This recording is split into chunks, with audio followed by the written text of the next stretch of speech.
So there's a God. Then you have to say, but sorry, where did God come from? It's not a question I hear often answered.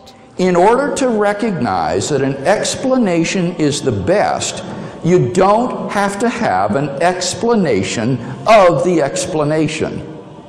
In order to recognize that an explanation is the best, you don't have to be able to explain the explanation. Folks, this is an elementary point in the philosophy of science.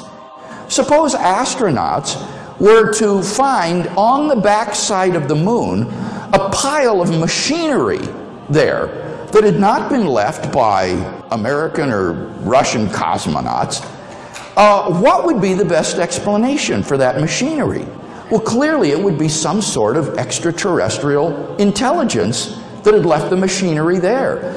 And you don't have to have an explanation of who these extraterrestrials were or came from or how they got there or anything of that sort in order to recognize that the best explanation of this machinery is intelligent design.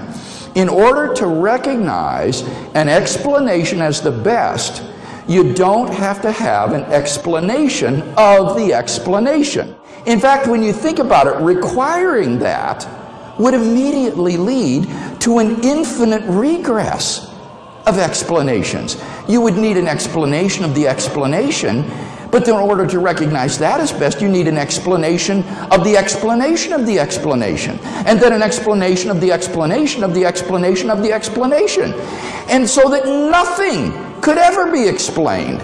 One of the outdated philosophical cliches, in my opinion, is that, well, who created God? We hear that all the time, and they think it's a baseball bat against the theists. But it's made of sponge. And let me tell you why. If we say, what caused the cause that caused the universe, then let's continue. What caused the cause that caused the cause that caused the universe? Let's continue.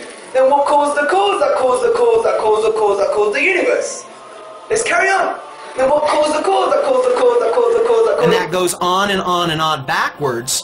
But at one point, I have to have an uncaused cause, or there would be nothing in existence today.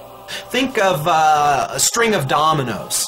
You have a domino that knocks over a domino that knocks over a domino. I have to have a first domino, or that string of falling could never start.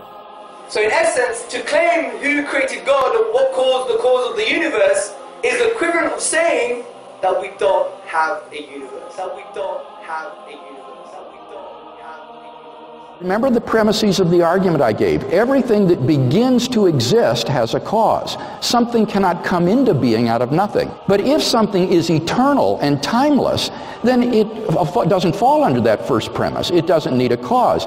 And the concept of God is the concept of an eternal, self-existent, necessary being, and therefore the answer is simply that God is uncaused. He is self-existent. Dear Dr. Craig, one of the objections which has been raised is the first law of thermodynamics, the rule that matter and energy can only be rearranged, or in other words, that matter is neither being created nor destroyed. Yeah. What's funny about this objection is that this is not an objection to the existence of God. This would be an objection to the Big Bang theory of the origin of the universe. It would show that the Big Bang theory of the origin of the universe is false, because according to that theory, all matter and energy, even space and time themselves, came into being at the moment of the Big Bang and are therefore not eternal. They haven't always been there in the past. So if these fellows were right, all contemporary cosmologists who believe in the Big Bang theory of the origin of the universe would be contradicting the laws of thermodynamics, and that's hardly the case. Why? Well, because the laws of thermodynamics, in particular the law of the conservation of matter and energy, only applies once the universe comes into being. It applies at every moment, at every time, and every point in the universe. But it doesn't apply to the origin of the universe itself. And that's why cosmologists don't consider that the law of conservation of energy and mass is violated by the Big Bang theory of the origin of the universe.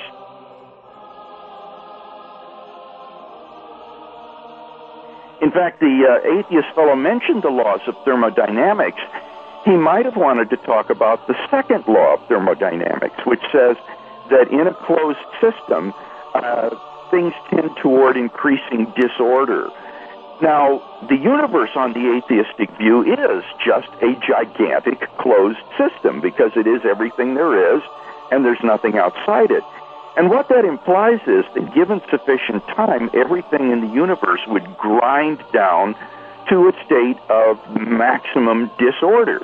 So if the universe has existed for infinite time from eternity past, why is it that we don't find ourselves in this sort of thermodynamically disordered state?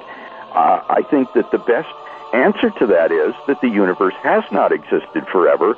It began a finite time ago in a low entropy condition, and the thermodynamic clock has been running ever since then.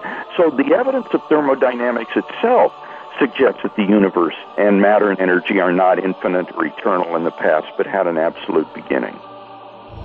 To remind ourselves of the argument again, we have premise 1, whatever begins to exist has a cause. Premise 2, the universe began to exist. And from that we draw the conclusion that the universe had a cause. The universe had a cause. The universe had a cause. So we ask another question, what is the nature of this cause?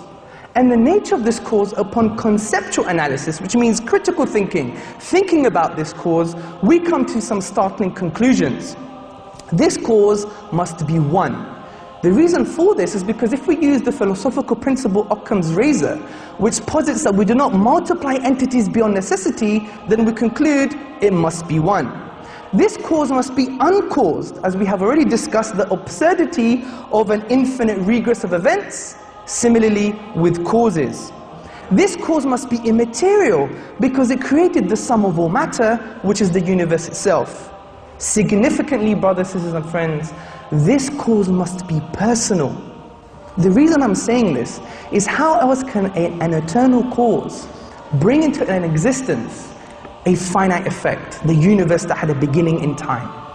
It must have chosen the universe to come into existence, and choice indicates a will, and a will indicates a personality. So, we have concluded the traditional view on God, that a transcendental, immaterial, uncaused, eternal being exists. Being exists. Being exists.